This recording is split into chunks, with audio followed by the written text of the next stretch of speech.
Hola, ¿qué tal amigos? Bienvenidos a Democracia 2018, el espacio político electoral donde conocerás diversos temas que te atañen como ciudadano. Cómo se hace una elección, cuál es la participación de las mujeres en las elecciones, qué es un sistema electoral, son diversos temas que abordaremos aquí. Bienvenidos.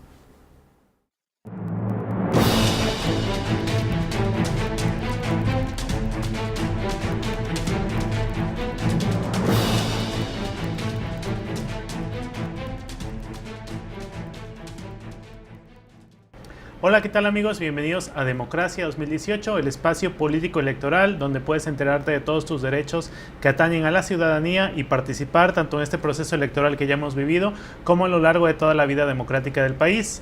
El día de hoy nos acompaña el doctor Miguel Ángel Elorza Vázquez, quien es catedrático de la Universidad de Jalapa. Buenas tardes. Y además un experto en temas de comunicación. Hombre, y precisamente lo que vamos a platicar hoy, la libertad de expresión.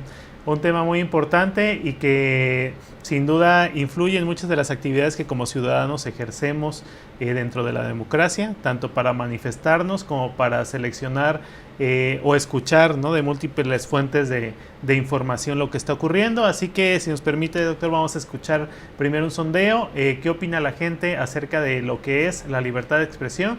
Y regresamos a escuchar a nuestro invitado. Vamos con el sondeo.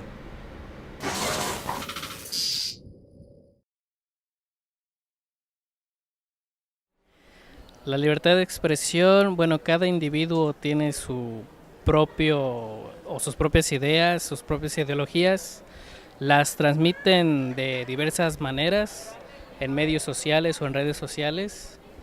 Entonces, yo creo que se trata de las ideas y cómo expresarlas.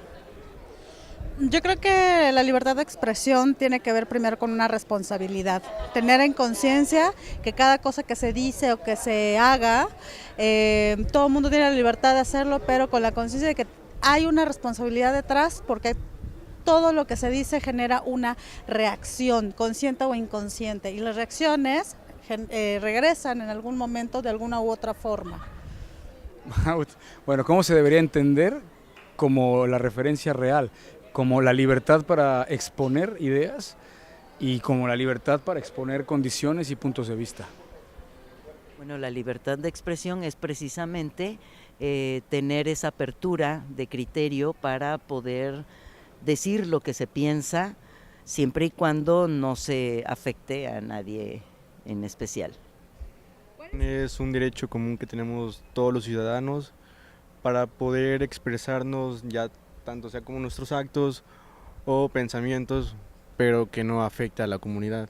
Bueno, la libertad de expresión es el derecho que tienen todas las personas para hacer y decir lo que ellos consideren, siempre y cuando no afecten a las demás personas.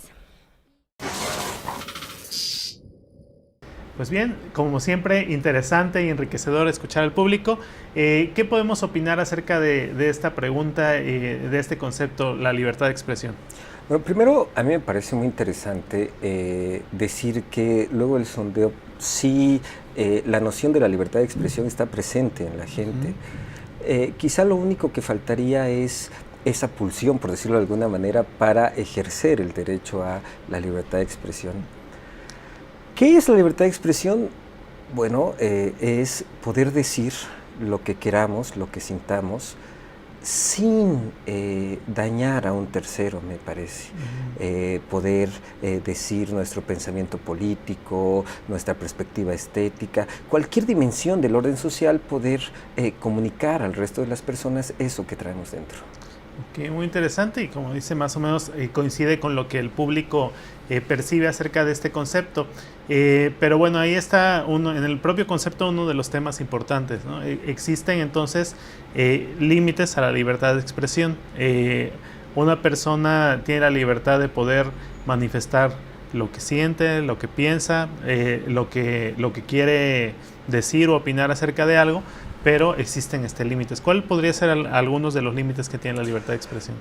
Este derecho a la libertad de expresión es difícil ponerle límites, marcarlo. ¿Cuáles serían los límites o cuáles son los límites que más o menos se han puesto? Bueno, no discursos de odio, ¿no? Recuerdo, por ejemplo, una una tarde que yo estaba en Ciudad de México, fui a visitar al maestro Carlos Monsiváis y él estaba molestísimo porque el presidente de la República, el presidente Calderón en ese entonces, en el Congreso Internacional de la Familia, había dicho que los hijos de familias disfuncionales o madres solteras eran delincuentes. En ese sentido, el presidente había ejercido su libertad de expresión a partir de sus presupuestos y sus encierros psíquicos, si se quiere. ¿Hasta qué punto eso es válido? Pues ofendió a gente. El presidente tuvo que salir a pedir disculpas. Entonces, me parece que el límite es justamente todo aquel discurso o el ejercicio de la libertad de expresión que se presenta como intolerante hacia el otro ejercicio de la libertad de expresión. La frase justamente que Monsiváis repetía, que viene desde la Ilustración: no podemos tolerar la intolerancia. Entonces, creo que el límite de la libertad de expresión es cuando se presenta como un discurso intolerante hacia el otro. Sí, este es un tema bien interesante y en la materia jurídica y social, ¿no?, de casos ha habido situaciones bastante relevantes, ¿no? Incluso en otros países, cuando por ejemplo los neonazis o los supremacistas blancos dicen, bueno, es mi derecho de expresarme que tengo estas ideas, ¿no? Entonces, ¿hasta dónde podemos considerar este marco de una libertad absoluta? O efectivamente, pues debe haber límites en algunos casos extremos. En Francia, por ejemplo, ya está prohibido lo que en México se hace muy comúnmente, que son estos piropos hacia las mujeres. Es un delito. Entonces cualquiera podría decir, es mi derecho a decir que está muy guapa. Que está muy guapa la muchacha. Ojalá fuera eso nada más. Sí. Pero están agrediendo a la persona. ¿Qué es lo que hace el supremacista blanco en Estados Unidos o el neonazi en Alemania? Pues construye un discurso de odio que al final de cuentas terminan afectando a una minoría, ¿no? Ok, y digamos, estos límites son diversos cuando hablamos de afectar el derecho de otro particular, como decíamos en este caso de una dama, de una mujer que transita por la calle, o de una persona particular que por ser de otra creencia religiosa, de otra raza, a cuando hablamos de la esfera política. Por ejemplo, en la esfera política estaría permitido decir los de tal partido son rateros, esta persona es un tal por cual, incluso llegar a expresar a veces desencanto, molestia popular a través de insultos. Es un tema muy delicado. Por ejemplo, las manifestaciones. Ajá. ¿Cuál es el fundamento por el que tenemos derecho a manifestarnos? Por ejemplo, en una manifestación, gritarle a tal gobernador, al presidente de la República, usted es tal por cual. Pues parte justamente del derecho a la libertad de expresión. Pero ahí hay un problema, que los políticos son personajes públicos. ¿Hasta qué punto una persona tiene derecho a gritarle ratero a un político? Yo creo que esa, más que una discusión legal, es una discusión ética. Hay ¿hasta qué punto una persona tiene que aguantar no comer 3 veces al día? Eso es más indigno que comunicarle el coraje a quien administra el Estado. Pero yo creo que conforme vayamos avanzando como sociedad, conforme nos hagamos conscientes de que los discursos de odio lastiman de verdad a las personas, de que gritarle una grosería más que poner de manifiesto mi descontento, en realidad se vuelve un ataque, yo creo que cambiaremos. Yo estoy siempre por la libertad de expresión, incluso el exceso de la libertad de expresión. Pero sí creo que una sociedad madura va cambiando sus maneras de expresarse. Desafortunadamente, la sociedad mexicana, la sociedad veracruzana, todavía no es una sociedad madura, pero tampoco es que nuestras autoridades lo sean. Entonces, poco a poco vamos a ir, yo creo que cambiando. Sí, ¿hay otros límites, aparte de los legales, a la libertad de expresión? Hablemos como de límites de facto. Se dice pues muchas veces que las personas se tienen que cuidar de hablar de temas políticos, de temas de delincuencia, ¿no? Ya no tanto desde una esfera jurídica por alguna demanda, sino por otros poderes de facto o por otras situaciones que también de repente en el Estado se dan. ¿Esto cómo lo podríamos denominar? Desde luego que hay límites a la libertad de expresión de facto, que tiene que ver con los poderes de facto que hay. Yo, por ejemplo, en el ejercicio periodístico nunca he escrito nada sobre el crimen organizado y no lo voy a escribir. Y ahí me estoy autocensurando. Sí, sí. Pero porque desafortunadamente sé lo que pasa o lo que les ha pasado a muchos periodistas al tratar esos temas. Sí. En ese sentido uno se cuida, uno guarda ciertas cosas. Pero por ejemplo, cuando uno se va a comer a un restaurante y está con los amigos, pues a veces uno dice unas cosas, ejerce su libertad de expresión, pero de pronto llega alguien, se sienta al lado y entonces uno ya habla más bajito. Sí. La libertad de expresión tiene que ver también con en qué momento la ejerzo. Yo creo que también todos nuestros derechos, si bien el Estado nos los reconoce y además nos protege en el ejercicio de ellos, nosotros los ciudadanos tenemos la obligación de ejercerlo de manera moral, diría yo. Sí, de alguna manera muy interesante esto que comenta. El primer filtro es uno mismo, ¿no? Sí. La autocensura y no sé, por una pertinencia social, por una conveniencia, pues no sé, política, económica, lo que sea. Muchas veces el primer filtro es la propia persona, ¿no? Antes de emitir un comentario y el contexto, ¿no? Si no es lo mismo como nos expresamos con un grupo de amigos en una plática privada a no sé, en un aula, en otros espacios, ¿no? Sí, el espacio también determina cómo, cómo comunicarnos, cómo expresarnos, qué decir y qué no decir. Pero yo creo que el límite es justamente el otro. Ahí cuando uno empieza a calumniar, por ejemplo, eso ya no se vale, ¿no? Y hablando de este tema, la libertad de expresión vinculada a la información, porque muchas veces la expresión parte de una simple opinión muy subjetiva, de algún rumor, de divulgar información que quizás no está confirmada, que es algo que pues, pasa mucho en nuestros días, ¿no? En redes sociales, incluso anteriormente en los lavaderos, ¿no? De boca en boca. Entonces, ¿hay alguna atadura de la libertad de expresión a expresar cuestiones bien fundadas, informadas, o podemos simplemente opinar subjetivamente? Bueno, no podemos ir exigiéndole a la gente que se haga experto no sé, en cuestiones del petróleo, por ejemplo, para que pueda opinar sobre eso. O tampoco podemos pedirles que sean expertos en aeronáutica para que opinen sobre el aeropuerto. Sin embargo, yo creo que sí hay cierto sector de la población con un nivel de espectriz que tienen una obligación. En el caso de la prensa, por ejemplo, de entrada hay que ver qué entiende el periodista por periodismo. Entonces ahí hay una finalidad. El periodismo es tal cosa y su finalidad es esta. Si yo como periodista lo ejerzo a partir de eso, tendré todo un marco ético. Mi libertad de prensa, lo que escribo. Yo puedo decir, Sutanito robó. Y boom, aquí están las pruebas. Sí. O puedo decir, Menganito dice que fulanito robó. Y lo escribió en tal fecha, y ya hago la referencia. Pero decir Sutanito robó sin ninguna prueba, pues como periodista me parece que quedo en deuda conmigo, quedo en deuda con mis lectores, con mi audiencia y con lo que sería el periodismo. Pero hay otras personas que asumen el periodismo de otra manera. Quizá puede ser lo que se le hacía mucha crítica en el sexenio pasado, en el sexenio de Javier Duarte, a la prensa, es que era el texto servicio, la repetición de los comunicados de comunicación social. Bueno, ¿hasta qué punto son periodistas? Sería la pregunta. ¿O por qué ejercen el periodismo de esa manera? Bueno, algunas personas no tienen otra circunstancia, es la única oportunidad que tienen. Sí. Cuando a un periodista le pagan 35 pesos por nota, como el caso de Gregorio que asesinaron hace algunos años en el sur del estado, 35 pesos por nota, pues imagínense cuántas notas tiene que trabajar.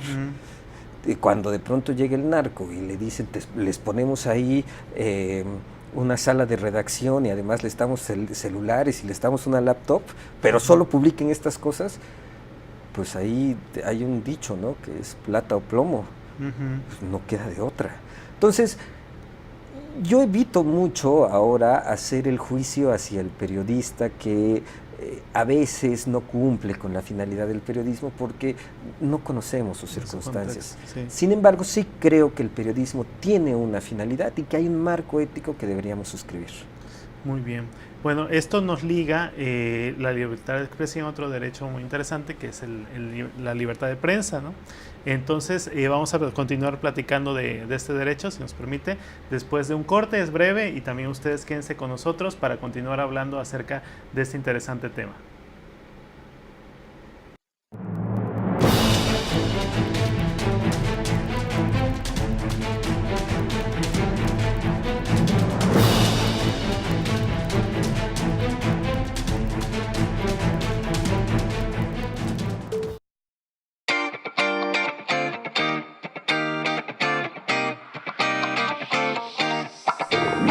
There's not a single day that passes without you on my mind. Not even 1 minute can end up before you come around.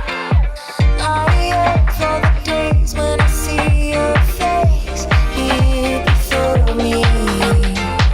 I long for the times you held me in your arms.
Gracias por continuar con nosotros en Democracia 2018. El día de hoy estamos hablando con el maestro Miguel Ángel Elorza Vázquez acerca de la libertad de expresión. Y antes de irnos al corte, platicábamos acerca de la libertad de expresión en su relación con la libertad de prensa. Así que vamos a ir a un sondeo para escuchar la opinión de la gente sobre este tema y regresamos con nuestro especialista. Adelante con el sondeo.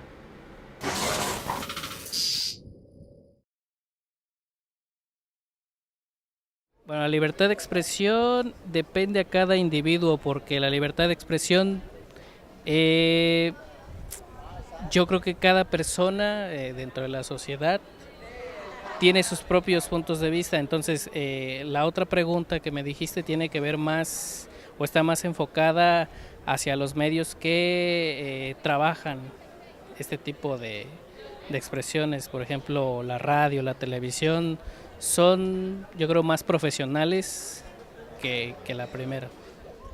Pues totalmente con el tema de las consecuencias que se pueden generar a través de una opinión, a través de una imagen, a través de algo que se está proyectando, que está generando un impacto, que está llevando un mensaje, y la limitante está justo en la responsabilidad, ¿no? ¿Cuál es el impacto que estás generando o que quieres generar en lo que estás diciendo, en lo que estás opinando, en lo que estás viendo? Y la limitante está en no transgredir el respeto hacia las personas o seres, hacia los seres que están involucrados en esa comunicación. Los que somos periodistas entendemos que hay un lenguaje específico dentro de las cuestiones periodísticas y que a veces violamos.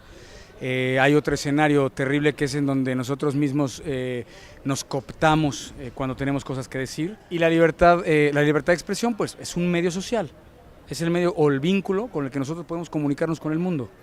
O sea, son cosas muy distintas. La responsabilidad que tiene un periodista es infinita, y la social también, pero en otros estadios, ¿no? Los líderes de opinión generalmente son los que tristemente le han hecho mucho daño al país, sobre todo en Latinoamérica, porque tenemos gente terrible enfrente de cámaras y nada más. La libertad de expresión la puede realizar cualquier persona y como decía un teórico, que en este momento no recuerdo su nombre porque es un apellido alemán, es más importante la libertad de pensamiento que la libertad de expresión o la libertad de prensa. La libertad de prensa es solo lo que cualquiera puede escribir, ya sea en un medio digital o en un medio escrito, y la libertad de expresión la puede realizar cualquier persona. Pues yo digo que es muy diferente, ¿no? Ya que como prensa lo hace por trabajo y libertad de expresión como uno, o sea, pues saca lo que uno piensa.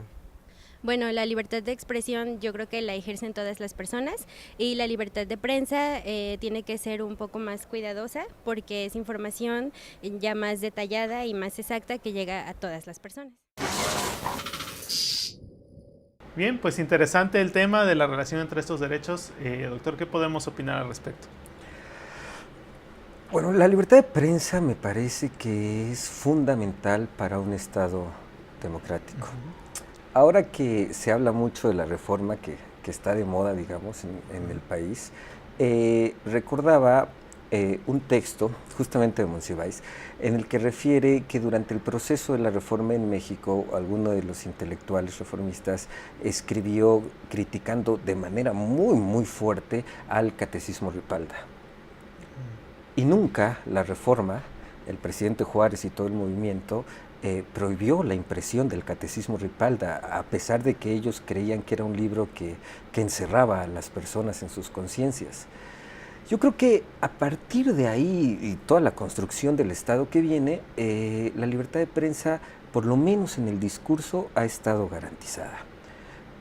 Pero hoy en día nos hemos hecho un poco más conscientes de algunas cosas, también con las distintas reformas.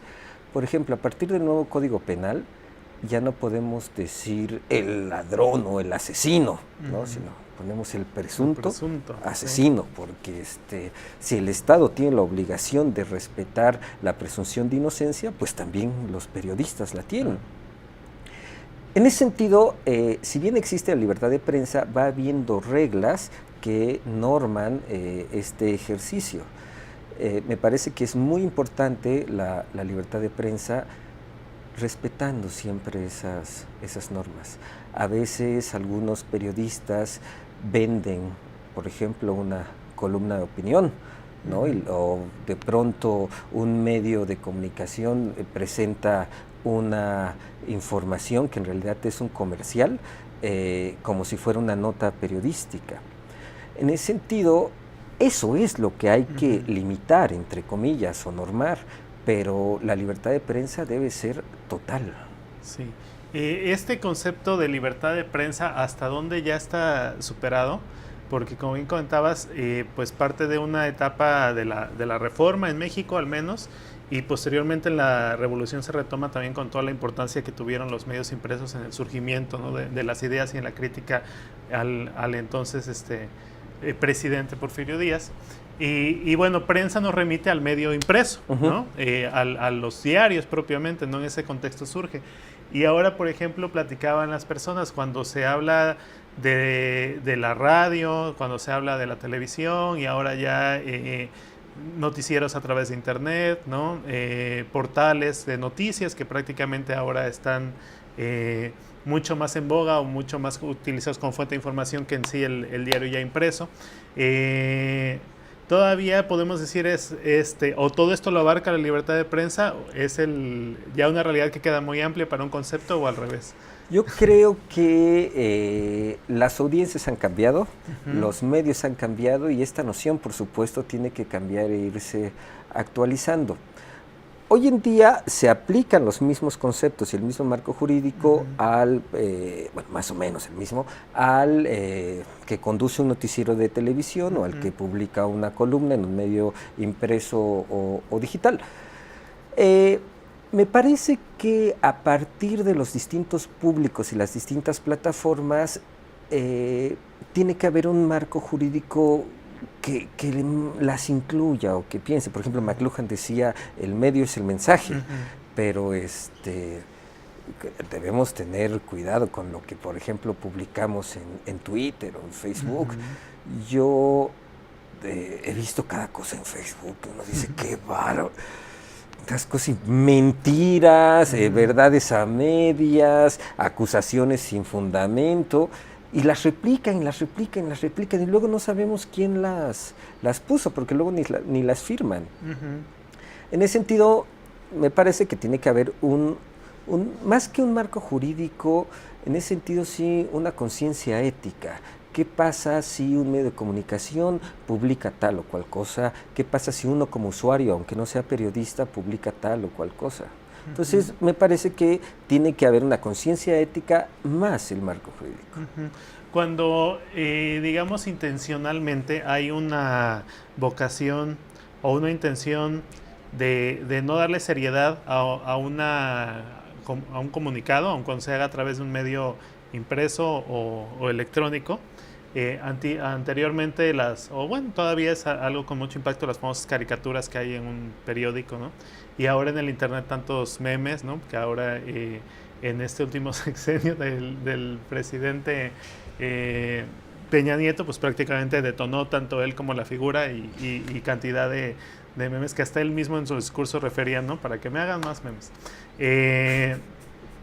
Este tipo de actos, o incluso ahora portales que hay que se dedican a dar noticias falsas, ¿no? Con una intención a veces, quién sabe si de desinformar, de sembrar alguna duda, algún caos, o muchas veces incluso pues para que sea nada más un medio divertido. ¿Esto también está protegido por lo que es libertad de prensa o queda nada más en una expresión? Creo que a ver, ¿qué es lo que hace que la libertad de prensa sea libertad de prensa? El sujeto que la ejerce. La constitución del sujeto como periodista o como medio de comunicación. Pero, por ejemplo, el caso del Deforma, todos lo conocemos, ¿no? Deforma. Bueno, ya se sabe que es un sitio dedicado a deformar. Uno parte de ese supuesto, reclamarle al Deforma que invente, pues no tiene sentido, pero sí le puedo reclamar al Reforma. Y por ejemplo, incluso el gobernador Yunes creo que demandó al Reforma, ¿no? Pero al Deforma ese no, porque es otra cosa. Sí. El caso de Chumel, el de, ¿cómo se llama? El Pulso de la República. Pues es sentido del humor, es burlarse un poco de los políticos, se hace un poco de análisis, no un análisis serio, sino desde otra perspectiva. Hay quien puede quejarse, pues el aludido, y tiene los medios legales para hacerlo, pero se enfrentaría a una audiencia tremenda. Sí. Ahora ha cambiado el mundo, han cambiado los contenidos, un político no puede estar pensando que vive en un mundo análogo, porque ya no. Pero, por ejemplo, hoy me llamaba mucho la atención, desde ayer salió una nota que vi en un programa de televisión que también es un poco de burla, y luego hoy en la mañana en un noticiario serio, y hace rato lo volví a escuchar en un noticiario, y además se criticaban a la persona, a un diputado, no recuerdo en qué estado, que pues se quedaron ahí los botes de agua y las galletas, y entonces el diputado agarra su servilletita, junta las galletas y las mete en su portafolios, y su botella de agua, y luego busca otra botella de agua cerrada y la guarda. Y entonces los comunicadores que comentaban esa nota se burlaban del diputado. ¿En qué circunstancia vive el diputado que tiene que agarrar las botellas de agua y las galletas? Yo creo que esa es la pregunta en realidad. Entonces, si este tema se aborda desde una perspectiva fatua, pues la audiencia lo va a tomar así. Es una audiencia específica, un target que le gusta eso y lo va a seguir viendo. Hay otro target, hay otra audiencia que simplemente le va a cambiar. Y yo creo que la libertad de prensa está generando hoy en día nuevos contenidos y cada persona elige su contenido. Sí. Y eso me parece que es maravilloso. Ahora, la libertad de prensa también está entre comillas. El caso de Proceso, por ejemplo, lo demandó el presidente Fox, lo demandó la primera dama Marta Sahagún. Proceso se tuvo que amparar porque el gobierno de Fox y de Calderón no les daba publicidad. Y sin publicidad publicidad oficial un medio no vive. Sí. En ese sentido, ¿qué hacía la presidencia en la administración del presidente Calderón y del presidente Fox? Pues coartar la libertad de prensa al no darles los convenios de publicidad. Ujú. Sí, y precisamente en esto último que comenta, doctor, el control que puede tener el propio Estado sobre la libertad de prensa y la libertad de expresión cada vez es menor, ¿no? Desde los tiempos en que el propio Estado te vendía el papel, ¿no?, para Sí. imprimir un periódico, hasta ahora, por ejemplo, bueno, todavía hay que tramitar un permiso de licitud de contenidos, ¿no?, en Gobernación para tener algunos medios, y también se revisa, ¿no?, de repente el contenido de acuerdo al horario de la televisión y tal, pero cada vez estos medios están migrando más a la versión del Internet, ¿no?, a la versión digital. Y otro aspecto que donde hay absoluta libertad y muy poco ha podido entrar la normatividad del Estado es en las redes sociales, ¿no?, que se comentaba. Sí.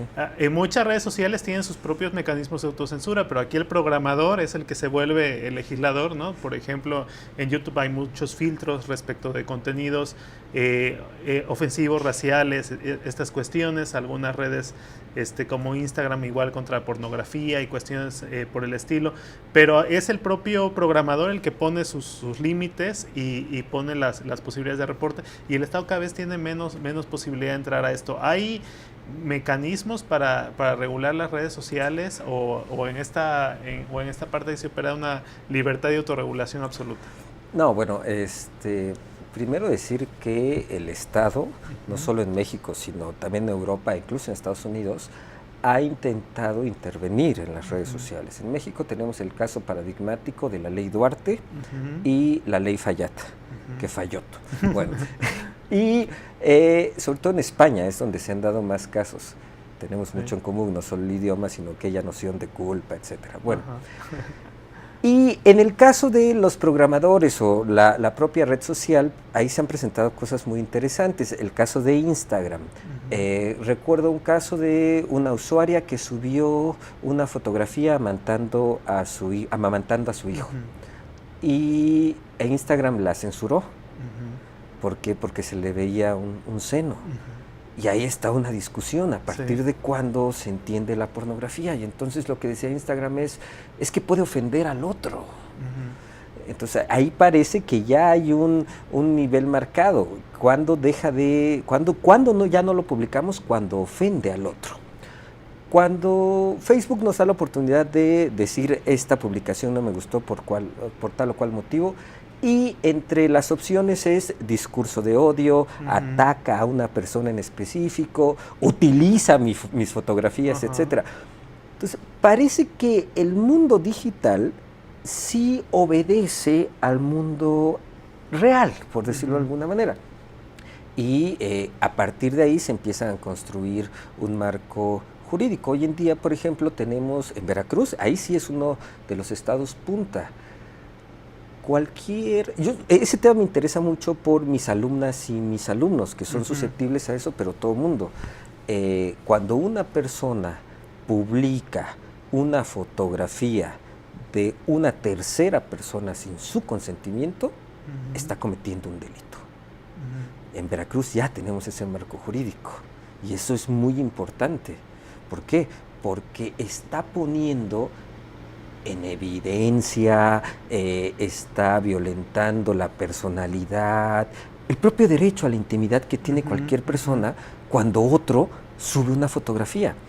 Entonces, no es que el mundo digital sea tan libre. También en el mundo digital hay cánones morales, también hay cierta estructura legal.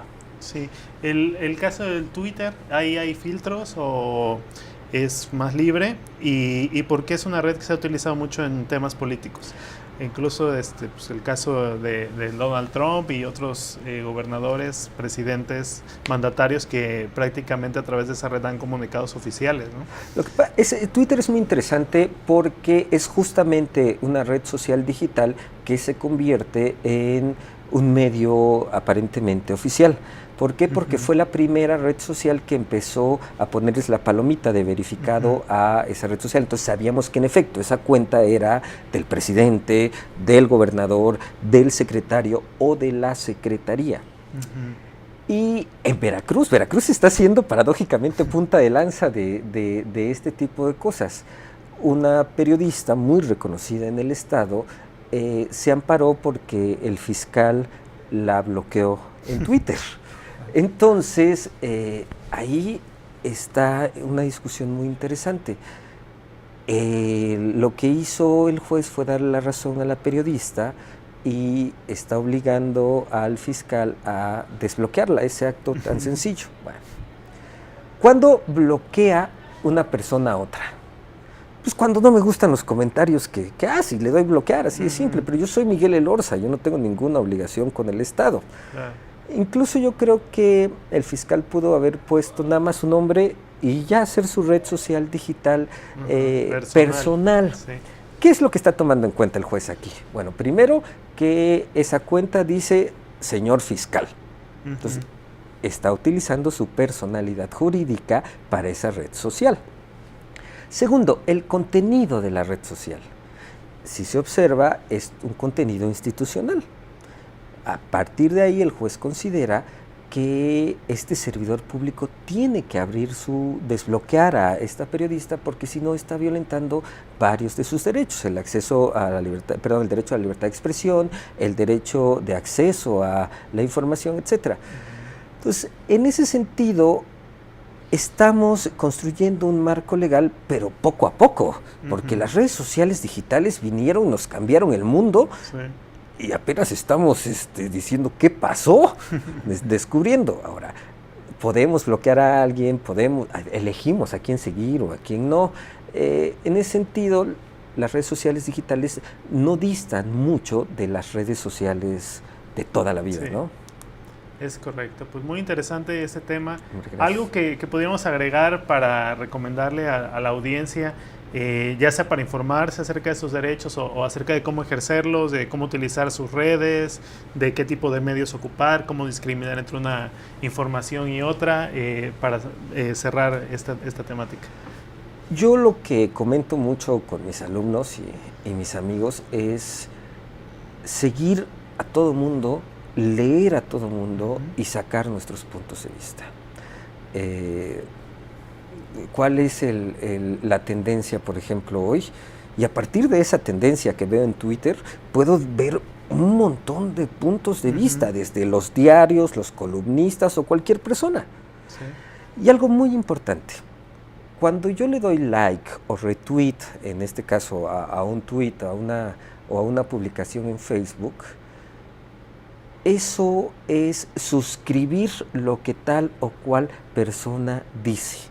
Las redes sociales digitales son un megáfono y le dan la oportunidad a las personas de entrelazarse y de suscribir lo que el otro dice, de apoyarlo. Por eso son peligrosas para algunos gobiernos. Por eso las redes sociales hicieron la primavera árabe y el movimiento Yo Soy 132, la democratización de los medios en México.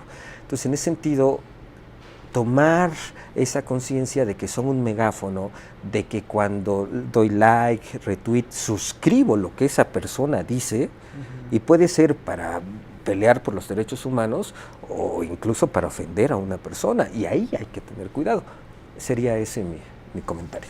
Muchas gracias. No, al contrario, muchas gracias. Por la participación, sin duda alguna ha sido muy enriquecedor la plática sobre esta temática. Y bueno, nos vemos dentro de 15 días, el siguiente viernes con otro tema para la ciudadanía, informarnos acerca de la democracia en este espacio político electoral. Gracias a GAMEC y a la Universidad de Jalapa, a Acrópolis Veracruz, por las facilidades para esta producción, y estamos aquí en la próxima. Hasta luego.